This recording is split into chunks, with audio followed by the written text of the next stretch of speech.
Sekiz köşe kasketiyle, omuzunda sakosuyla. Ah bu adam benim babam, sekiz köşe kasketiyle, omuzunda sakosuyla. Cebinde yok parası, kavradır cigarası, yüreğimdedir yarası. 6 çocuk büyütmüş, birisi mazıda. Bu adam benim babam.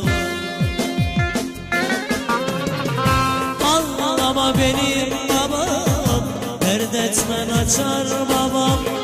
Ara gün geçer babam. Bir kapıyı kabayan gelir açar babam. Allah büyük babam.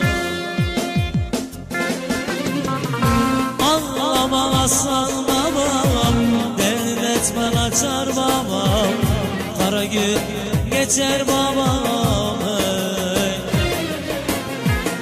Bir kapıyı kapayan gelir açar babam.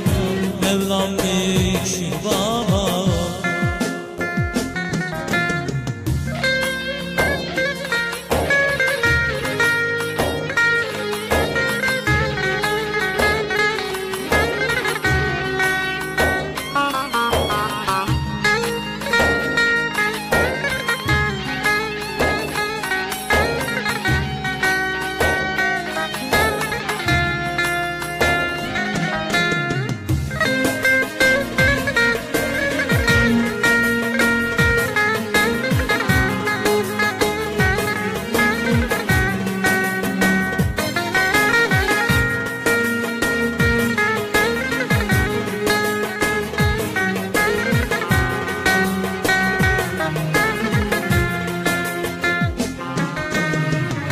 Ah bu adam benim babam, derdi dağlardan büyük, tek çare beni bükecek.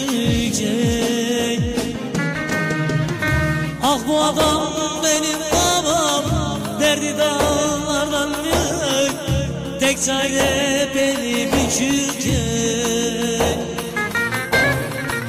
Bir gün olsun gülmemiş, rahat nedir bilmemiş, gözyaşını silmemiş. Bir lokma ekmek için namerde eğilmemiş. Bu adam benim babam. Ağlama aslan babam, dert etmen açar babam. Kara gün geçer babam. Bir kapıyı kabaya gelir açar babam. Allah büyük babam. Ağlama benim babam, dert etmen açar babam. Kara gün geçer babam. Benim babam mert adamdı.